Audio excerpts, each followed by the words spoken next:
Welcome to the Deep Dive. We sift through the research so you get the essential insights. Today, we're tackling a pretty big one.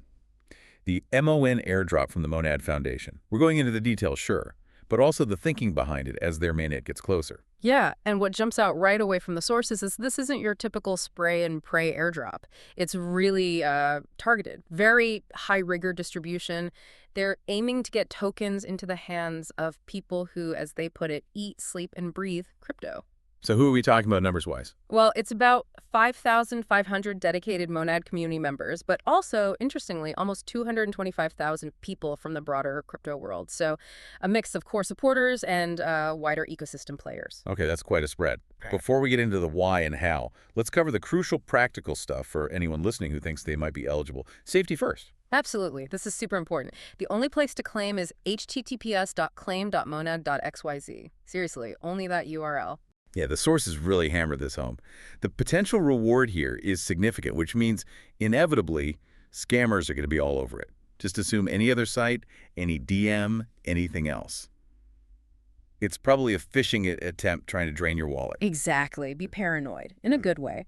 Now, when you do get to the right site, you'll use a service called Privy for authentication. Privy, right? How does that work? It lets you link your wallets pretty easily. You can connect your EVM wallet, like MetaMask standard stuff, or your Solana wallet. You just sign a quick message to prove you own it. No transaction needed, just a signature. And you can link socials too. Yep.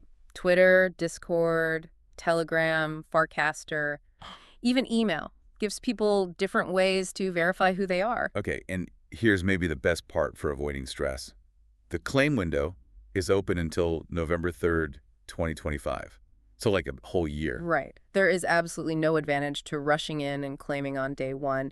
Take your time, double check everything, don't get pressured into making a mistake. Good advice. So the tokens themselves, how are they divided up? You mentioned different groups. Yeah, it's structured across 5 main tracks. And the neat thing is, if you qualify under multiple categories, or sort of sub-tracks within those, your allocations stack. They add up. Ah, so the rewarding broad engagement, not just hitting one target. Exactly. It encourages people who are deeply involved in different facets of crypto. Okay, let's dig into the first big challenge they faced. Figuring out who gets these tokens without giving them all to bots. This whole sybil attack problem. The sources suggest they went to extraordinary lengths here. They really did. And that's kind of the core story, isn't it? The fundamental problem is the huge financial incentive for sybil attackers, these bot farms. Standard methods like just counting transactions or wallets, they just don't work anymore. Because bots can easily fake that kind of activity. Precisely. Bots can generate thousands of wallets, do tiny transactions, make it look like there's massive grassroots activity. Real users get drowned out. So Monad's goal had to be much more surgical. Find the actual power users, the real community members. So how did they filter out the noise? What kind of actions did they deliberately ignore?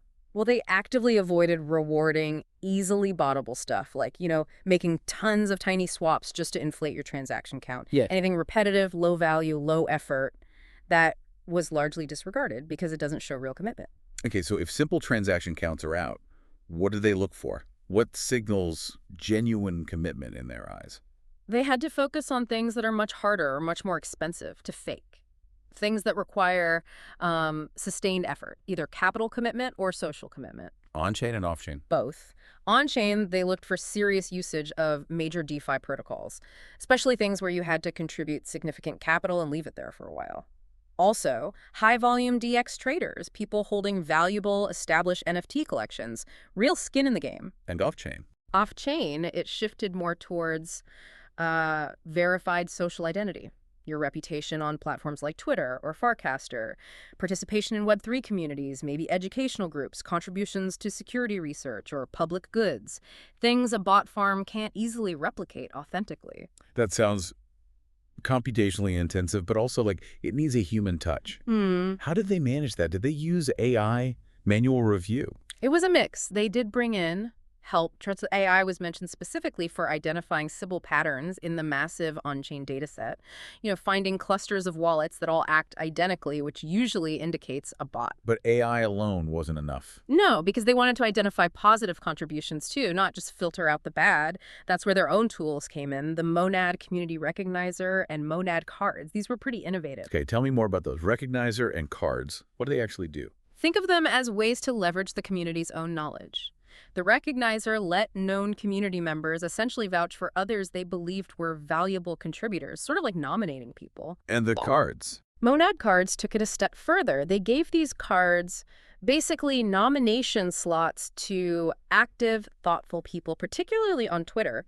Those people could then distribute their cards to others they thought deserved recognition based on their contributions or insights. Wow, so they kind of crowdsourced the identification process using social trust as an anti-sybil layer. Exactly. It turned vetting into this high-effort social process. Yeah. It's really hard for a bot farm to fake genuine distributed social recognition like that. It required a lot of manual labeling and input based on the recognizer results and card distributions. That's a huge amount of effort. Yeah. And it leads us perfectly into the philosophy driving this. You mentioned the sources say the Monad community track was the biggest part of the airdrop, reflecting this idea that community is everything. Yes, and this wasn't just a tagline. It really informed the whole strategy. It's based on this observation from crypto history. Right, you see this pattern again and again. Like early Bitcoin wasn't just about the tech. It was this community bonded by ideals of decentralization, censorship resistance. Exactly. Self-sovereignty. And then look at early Ethereum. People were genuinely excited, almost philosophically driven by programmable money and the potential for fair systems built on code. It was a community of, well, builders and thinkers. Even Solana, right? The initial community rallied around this vision of DeFi at NASDAQ speed, pushing hardware limits. It's a constant theme. The technology is powerful, but it's the shared belief, the collective effort that actually makes it impactful. And Monad seems to have really internalized that. So what's the specific Monad vision that bonded their community? It seems to be this core belief that you don't have to choose between true decentralization and real high performance. They think you can have both. And their community values reflect that the sources mention optimism, resilience, transparency, and this motto, no shortcuts. No shortcuts. I like that. But it does raise a question. Relying so heavily on manual effort on social vouching via the recognizer and cards, doesn't that risk missing people? Maybe quiet developers who just build cool stuff but aren't active on Twitter, or introduce bias. That's definitely the potential trade-off. They made a conscious decision, it seems. A bet that the quality of the recipients they could identify this way, finding those potential giants who could really shape the ecosystem, was worth the risk of potentially missing some others.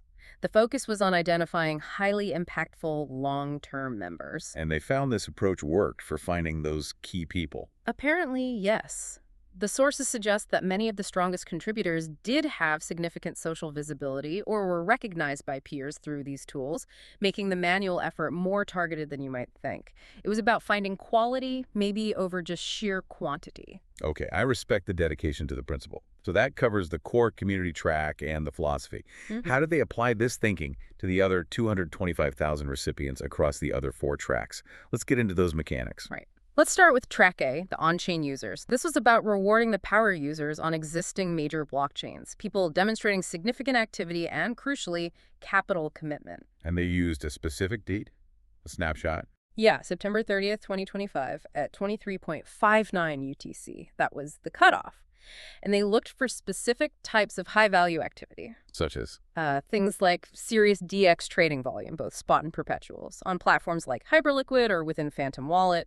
Interestingly, they also included active traders in newer, maybe riskier ecosystems like tokens launched on pump.fun or certain meme coins, acknowledging the degens, basically. So not just the blue chip stuff. What about the more established DeFi users? Oh, yeah, definitely. Big focus there. Significant depositors in major protocols. Think of FOV, Euler, Morpho for lending, Pendle for yield, Curve, Uniswap for liquidity provision. These are people locking up substantial capital, showing long-term belief. And NFTs were in this track, too. Yes, long-term holders of prominent NFT collections. The sources list quite a few, but think CryptoPunks, Azuki, Doodles, Mad Lads, Pudgy Penguins, SMB, Wasi, covering both Ethereum and Solana blue chips. It shows sustained commitment beyond just DeFi yield chasing. And governance participation. That too. Recently active voters in major DeFi protocol DAOs on Ethereum, people putting in the effort to actually govern these systems. Okay, that's track A.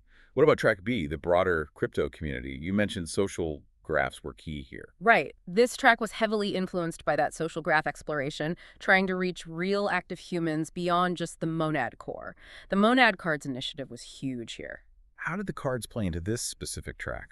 Well, it identified all those thoughtful users who were given cards, and importantly, the people they nominated. This included people who claimed their cards early, later, and even those who were nominated but forgot to claim they were still recognized for being chosen by a peer. So the nomination itself carried weight. Who else was included in Track B? It was a pretty diverse group. Users of the Backpack Wallet Exchange, top players in Fantasy Top, members of specialized groups like the Lobster DAO Telegram, active Farcaster users, and participants in other community initiatives like Legion, Echo, and MetaDeo. A real cross-section of engaged crypto users. Got it. Then Track C, crypto contributors and the crypto curious. This sounds like it's rewarding infrastructure and learning. Exactly. It's about investing in the health of the ecosystem. Under contributors, they recognize people doing vital work in security and development. Folks like the on-chain sleuth, Zach XBT, members of the security response group SEAL 911, select auditors from Cantina with major findings, and core Ethereum developers recognized via the Protocol Guild. How did they identify the Protocol Guild members? By looking directly at the splits contract that distributes ETH to them. Very direct on-chain verification. Clever. And the curious part. That targeted people involved in education. Students and instructors from programs like Rare Skills and SheFi aimed at bringing more talent into the space. Okay, that makes sense. Finally, Track D, Monad builders. This seems pretty self-explanatory, people actually building on Monad. Precisely. This was focused squarely on developers and teams growing the Monad ecosystem directly. It included teams building native applications, devs who had qualifying submissions in Monad coding competitions like blitzes or dev missions, and participants from other hackathons.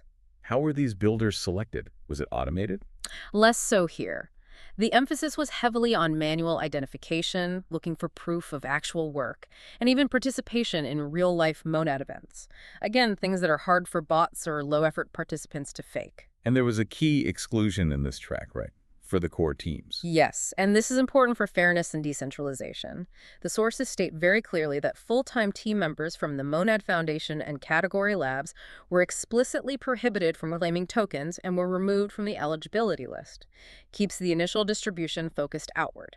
That's a strong statement. So wrapping this all up, it sounds like an absolutely immense effort. Huge. The quant and engineering teams had to wade through enormous amounts of data, both on-chain and off-chain, and build custom tools just to manage the identification and verification process. It wasn't just running a simple script. And they acknowledge they probably didn't catch everyone deserving, which seems inevitable with something this complex. Right, perfection is impossible at this scale. But the sheer effort involved, especially using tools like the Recognizer and Monad cards to try and crowdsource and validate identity based on community reputation, it shows an incredible commitment to getting it as right as possible. They really tried to find the right people. It feels like more than just an airdrop. It's almost a statement about how network value should be distributed. I think so. It represents potentially a different approach, a really high level of manual effort, social verification, and technical rigor applied to token distribution. And it leaves us with a big question, really. If future decentralized networks need to find these dedicated, high-impact individuals, the giants, as the source puts it, to succeed. Then the question for you, the listener, to think about is this. Will future projects adopt this kind of deep, philosophy-driven, high-effort strategy for finding their core community? Or will the sheer difficulty and cost push them back towards simpler, automated methods that might be easier to game? Yeah, the path projects choose there could really define the quality and resilience of decentralized ecosystems going forward, something to mull over. Definitely food for thought. Thanks for breaking down such a complex distribution with us.